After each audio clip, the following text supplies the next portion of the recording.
Welcome back, Matthew. Welcome back, everybody.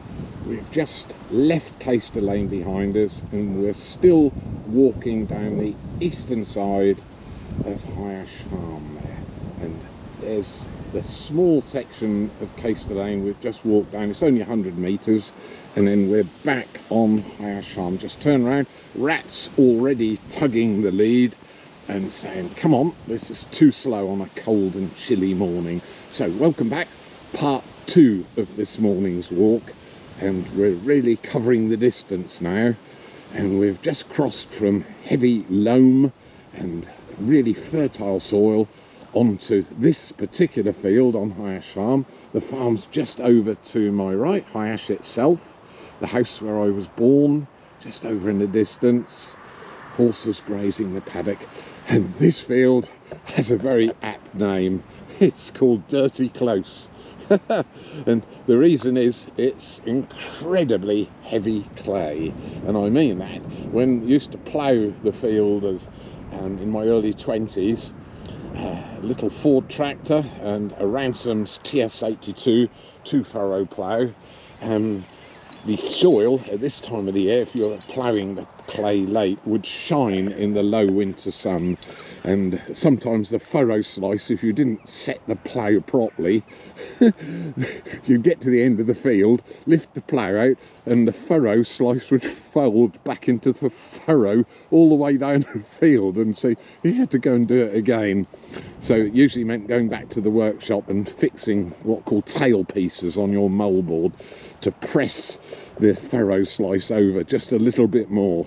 It's really embarrassing when that happens, and occasionally it would trap seagulls, or gulls now as we like to call them, blackhead gulls. The soil would just fall over on them and you just see a white head sticking out of the furrow bottom, and you have to go and rescue them. On my left is a newly planted wildflower field, and there I can see a nice teasel coming through that will come into flower this year. Some clover there, some sandfoin. Red clover loves this kind of high pH clay soil. And on my right is a fallow plot. And if I walked on there, I've only got proper walking boots on this morning, even though it's been an incredibly dry February. Hardly any registrable rain so far, and we've got much in the week ahead coming, and the soil would build up around my feet and you'd feel as though you're a real clodhopper by the time you got to the other side of the field. So this is a fallow plot. There'll be hares out there hunkered down, and they like the tops of these hills, exposed position, and this is the lovely Boudica Way footpath right in front of us. Going down the hill now, we're getting quite a speed on. Old hedge on our left, and we're heading down into the valley towards the more alluvial type soils. I think over the centuries some of the clay has been eroded at the top of the hills, exposing this bright yellow clay that used to shine when you had ploughed it, and some of the more movable particles in the soil would actually wash down to the valley bottoms. And all over the world, river valleys or stream valleys always are the most fertile or loamy soils that you can find in the world, right around the circumference of our globe that we all live on. So here we go. Next little crop on the right is 2 hectares, just 5 acres. This is a 8-hectare field, about 20 odd acres in total, and at the base of it are 2 hectares to start with of overwinter wild bird seed mix. Sun's just peeping through, just nice to raise the colour a bit. That's a lovely sight. And again, if I walked out into there would be Chinese water deer and perhaps occasional muntjac, and often roe deer as well, and you just wouldn't believe it. There's a patch of teasels out in the middle for goldfinches and other seed-eating birds. Linnets will perch in there as well and go down onto the ground to pick up any spilt seed. Go on, Rat. He's smelling something there, possibly passing fox in the night, leaving its mark, and he has to decide to leave his little signature as well. Some jackdaws flying out, just foraging on any leftover grain. Magpie on the far side of the field, really nice. Oh, the wind's just dropped. It's one of those northeasterly winds that you need to keep walking at a brisk pace. Wild carrot left, so the bottom margin of the field, about 20 metres wide, has been planted out with wildflowers and some quite dense grasses, things like cocksfoot, tall grasses, and some less aggressive grasses as well. So it's a whole mixture of grass types there, and teasels have self-seeded themselves all the way down there. It's a lovely sight, and it's a real speciality here at the farm, because once a week I walk down with a bucket of corn. Not what I'm doing this morning, which is broadcasting, but it's the proper broadcasting, and I'll spread some small seeds down there because we have a really high population of one of our favourite small mammals out in the countryside, harvest mice. And if you walk through the tusky grass looking down into the clumps at the end of February, which it is now, you can actually find some of the nests. Another bridge that I put this one in single-handed just a few years ago. Little treated timbers going across, nice and sturdy, with 2 RSJs underneath, and you can carry on Boudicca's Way by walking down beside this newly planted woodland. This is a hectare field, 2.5 acres, and it's got a really unusual name. It's called the lettuce field, and each year for 25 years of my farming career I would plough it, and because it was too small to grow sugar beet on, I continuously grew wheat, including bread making wheat on here. And 2 or 3 years of the high yielding wheat varieties I actually grew in this small field.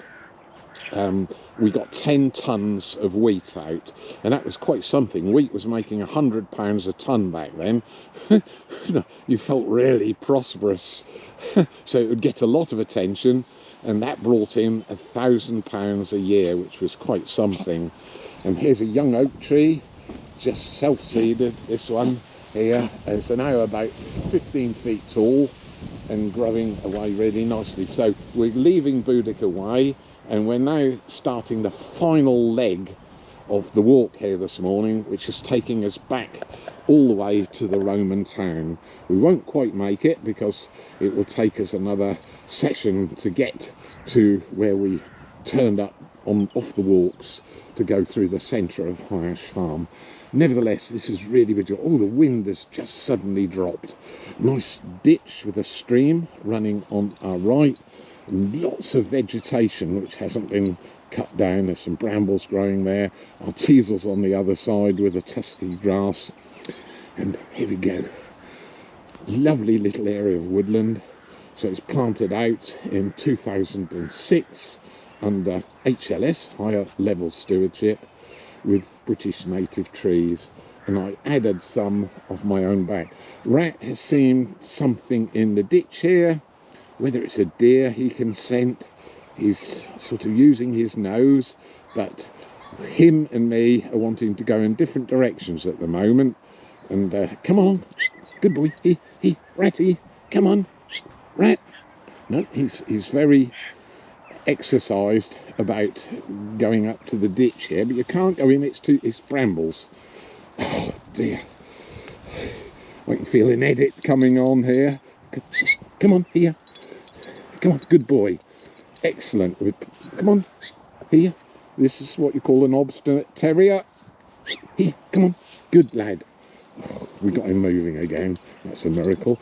And in this area of woodland, there's 1,000 trees. And I've put an evergreen component in. And so right beside us, where we're going through the centre of the wood, is a lovely common yew tree, one of the Taxus species. And that's providing some cover. That will be quite a large tree and another 10 or 15 years old. Hazel. So The edges of the wood are planted, they're called soft edging, and that's to give the wood a gentle sort of introduction before you get to the oaks, the hornbeams. Oh, another lovely yew just back there. Sun's just coming out and I can feel that lovely warmth compared to the really cold wind that we were enjoying. Oh, it's as still as anything now. It's really lovely. Taste of spring in the air just after a minute or two.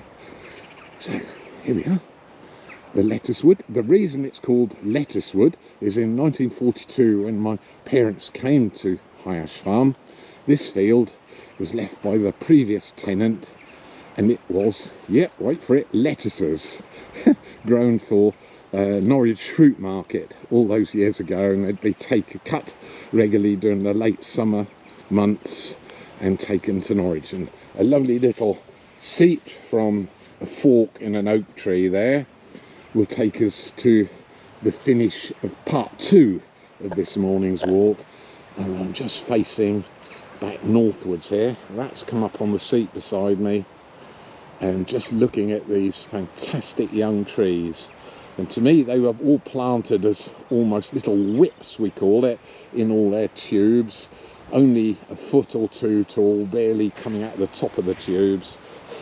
It's amusing to see them, and you think, wow, this will never happen. But now it's already looking mature, young trees. It's one of the delights, and all around me, hazel dropping its pollen, sun shining through the young trees. It's such a lovely feeling to know there's a young woodland on the farm like this, with young oak trees, some 15-20 feet tall, and they've got all the moisture they need because this clay in the loam in the bottom of the valley is so fertile, the trees will really rocket away. Holly, yew in the base as well, and these are all young hornbeam in front of us. Hornbeam loves this soil as much as the oaks do. Field maple again, and a good thicket of brambles dotted all through the woodland, so some nice dense nesting material. There we are, part 2 of this morning's walk. One more part to do to finish us off, and we're about to cross High Ash Lane, just across there, only 20 yards away, and do the final leg of this 5-week extravaganza.